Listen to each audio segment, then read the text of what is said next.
मैनपुरी में होने वाले उपचुनाव को लेकर सियासत के बीच अखिलेश यादव ने बीजेपी पर हमला बोला है। न्यूज स्टेट से खास बातचीत में अखिलेश यादव ने बीजेपी को कई मुद्दों पर घेरा है।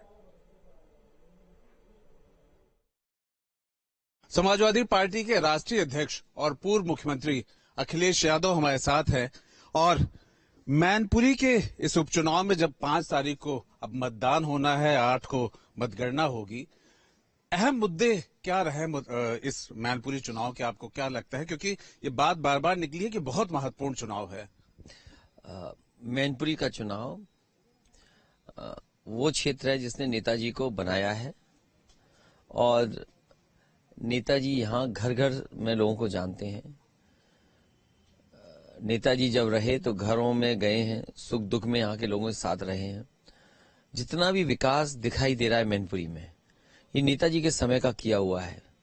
सड़कों का जाल हो, अस्पताल बने हों, इंजीनियरिंग कॉलेज आया हो, सैनिक स्कूल आया हो, बड़े बड़े पुल बने, बिजली में सुधार आया, स्वास्थ्य सेवाएं बेहतर हुई, पीएससी सीएससी जहां बन सकते थे वो बने, मंडी का व्यवस्था की, अंडरग्राउंड केबलिंग हुई, बहुत कुछ काम हुए हैं जो आज दिखाई दे रहे हैं। ये कई इलाके ऐसे थे जहां पहुंच नहीं सकते थे। आप इटावा से मैनपुरी नहीं जा सकते थे, मैनपुरी से आगे जाने में बहुत समय लगता था। ये 4 लेन सड़कें कभी कोई ऐसे शहरों में नहीं देता, लेकिन 4 लेन शहर नेताजी ने और समाजवादी पार्टी ने बनाई हैं। तो पहली बात तो यह है कि विकास बहुत किया है। नेताजी लगातार यहाँ के लोगों से जुड़े रहे, राजनीति की किसी भी ऊंचाई पर यहाँ के लोगों ने पहुंचाया हो, लेकिन नेताजी अपने जमीन के लोगों को कभी नहीं भूले। नेताजी यहीं पढ़े, नेताजी ने यहीं पढ़ाया, नेताजी संघर्ष लोगों के साथ किए। ऐसे तमाम परिवार लोग हैं जिन्होंने समय समय पर नेताजी को चंदा दे करके पार्टी को मजबूत बनाने के लिए और आगे बढ़ाने के लिए सहयोग और समर्थन करते रहे। इसलिए ये चुनाव नेताजी की याद में और नेताजी को याद करके लोग मतदान करने जा रहे हैं। डिम्पल यादव यहाँ से प्रत्याशी ऐतिहासिक वोटों से जीतने जा रही हैं।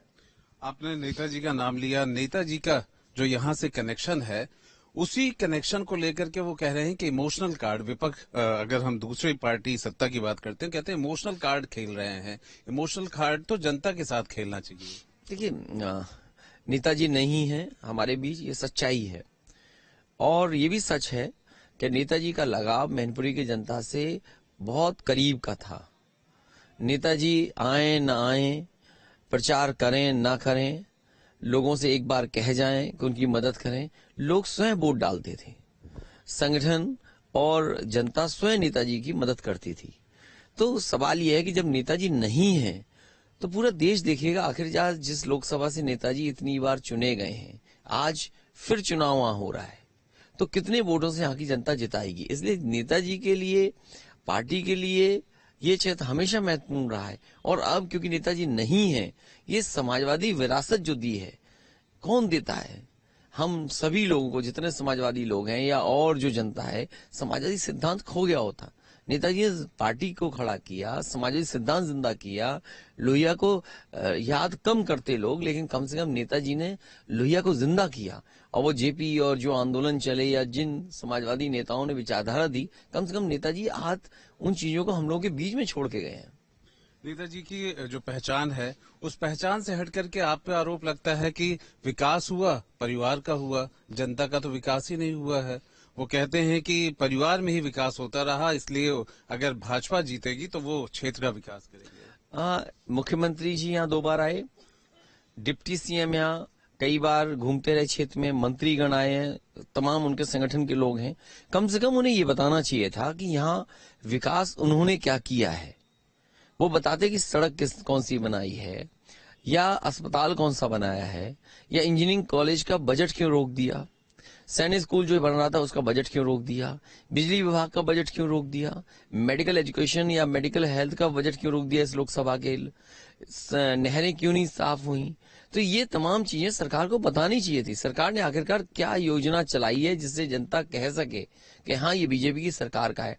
और जहां तक परिवारवाद या विकास की बात है, भारतीय जनता पार्टी को समझने के लिए समझना पड़ेगा कि भारतीय जनता पार्टी झूठ बोलती है।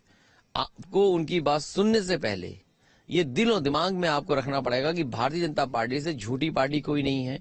इन्होंने जो सपने दिखाए कोई पूरा नहीं हुआ। ये अपना इलेक्शन मैनिफेस्टो भूल गए। जो पार्टी अपना इलेक्शन मैनिफेस्टो भूल जाए उससे क्या उम्मीद करोगे? मैनपुरी जहां कभी नहीं जीते वहां पर विकास कराएंगे। 1 डिस्ट्रिक्ट 1 प्रोडक्ट में कितना पैसा दिया आपने? यहाँ के टूरिज्म मंत्री जो बने हैं नए, ये बताएं टूरिज्म विभाग में क्या बजट दिया है यहाँ? पर जब इस तरह की बातें हैं तो फिर कैसे आप इनके उस बातों का जवाब देंगे जब वो जनता के बीच जा रहे हैं, कह रहे हैं कि नहीं यहाँ तो परिवार के साथ साथ समाजवाद भी वो दूसरी तरीके से बताते हैं। वो तो कहते हैं कि हम रामराज लाएंगे यहाँ पर। देखिए, मुख्यमंत्री जी ने और भारतीय जनता पार्टी ने कितना समाजवाद और कौन सा समाजवाद पढ़ा है मुझे नहीं पता, लेकिन जो भाषण में मैं सुनता हूं, मैंने पहला समाजवाद का भाषण उनका सुना था विधान परिषद में, जब उन्होंने कहा कि ओशो ने ऐसा समाजवाद कहा था कि समाजवाद के पक्ष में है ही नहीं कुछ। मैं ये कहना चाहता हूं कि मुख्यमंत्री जी को कहां से समाजवाद पढ़ने को मिल रहा है? क्या ओशो की किताब से उन्होंने समाजवाद पढ़ा है? और फिर रामराज्य की जो बात करते हैं, क्या कोई कल्पना कर सकता है बिना समाजवाद के रामराज्य? जो रामराज्य है वही समाजवाद है, और जो समाजवाद है वही रामराज्य से जुड़ता है। एक सवाल और भी है कि एक तरफ इकोनॉमी की बात होती है, क्षेत्र की बात होती है, वो कहते हैं कि कानून व्यवस्था बेहतर हो गई, यहाँ पे जो भैंसे चोरी होती थी इस तरह की कुछ नहीं होगी और भारतीय जनता पार्टी का प्रत्याशी जीतेगा, इस तरह के वो। देखिए, भारतीय जनता पार्टी से अच्छा झूठ को नहीं बोल सकता, बड़ा झूठ को नहीं बोल सकता, किसी सीमा तक वो झूठ बोलने के लिए तैयार है। प्लस उनके पास प्रोपेगेंडा मशीन है, वो मशीन विपक्ष में नहीं है। हजारों करोड़ प्रोपेगेंडा पे वो खर्च करते हैं, तो वो इंतजाम विपक्ष में नहीं हो सकता है। और जो बात ये कर रहे हैं, इनका प्रिय काम क्या था? इनका प्रिय काम था, और जबकि प्रधानमंत्री तक ने कहा कि जानवर की समस्या का समाधान होगा। आज लगभग 6 साल पूरे होने जा रहे हैं, सड़कों पर सांड घूम रहे हैं, और जो गौशालाएं बनी थी उसका बजट कहां चला गया, और आज भी कोई भी सुविधा नहीं मिल पा रही है जिससे गायों की रक्षा हो सके।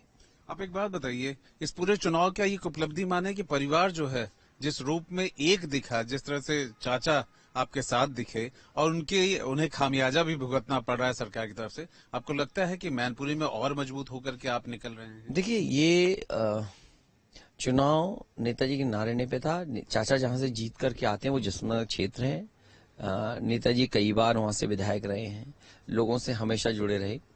वहां घर घर नेताजी गए हैं। कई परिवार ऐसे हैं जो कहते हैं कि नेताजी हमारे यहाँ 50 बार आए हैं। कोई कहता है कि हमारे इस समय आए, कोई कहता है हमारे उस समय आए। तो नेताजी का बिल्कुल लगाव रहा और लोगों से सीधे जुड़े रहे। तो जसवंत स्वाभाविक है, चाचा हमारी पार्टी के चुनाव चिन्ह पे भी लड़े हैं। नेताजी के ना रहने पर वो कभी नहीं चाहेंगे कि समाजवादी पार्टी कमजोर हो। ये फिजिक्स पेंडुलम नहीं, वो तो मुख्यमंत्री जी क्योंकि खुद स्टूडेंट फिजिक्स के नहीं है। अगर खुद स्टूडेंट फिजिक्स के नहीं है, क्योंकि काम नहीं किया तो पेंडुलम की बात करेंगे, विकास नहीं किया तो पेंडुलम की बात करेंगे। जो मुख्यमंत्री किसानों को डीएपी और खाद न उपलब्ध करा पाए तो वो पेंडुलम की तो बात करेंगे, और फिर वो खुद पेंडुलम हो सकते हैं कि दिल्ली की सरकार कुछ और चाहती होगी, उनके जो डिप्टी सीएम कुछ और चाहते हैं। तो आखिरकार झूल कौन रहा है? झूल तो मुख्यमंत्री खुद रहे हैं। उन्हें ये नहीं पता कि दिल्ली वाले क्या चाहते हैं, उनके नीचे मंत्री क्या चाहते हैं, उसके बीच में ही मुख्यमंत्री घूम रहे हैं।